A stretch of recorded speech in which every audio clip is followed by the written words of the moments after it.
শোন শ্রেয়া, তোর মতো কপাল যদি আমাদের হতো তাহলে তো আমরা জব টপ কিছু করতাম না। এক্সকিউজ মি, কিসের কপাল? এই যে তোর পেছনে এত ছেলেরা ঘুরে।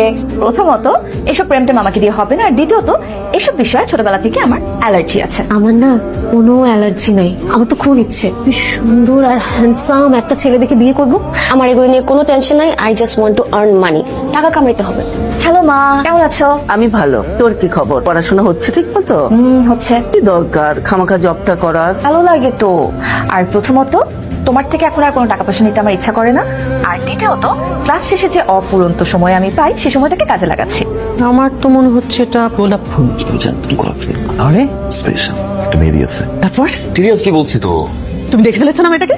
খুব সুন্দর, তাই তো? তুমি এখন তোমার ভাইয়াকে আমাকে দেখাবে। বাবা, আপনি বিয়ের ব্যবস্থা করেন। আরে ব্যবস্থা হয়ে গেছে তো। কই চলে যাচ্ছ? এটা কি? ফুল আমাকে কেন? আমার ইচ্ছে তাই।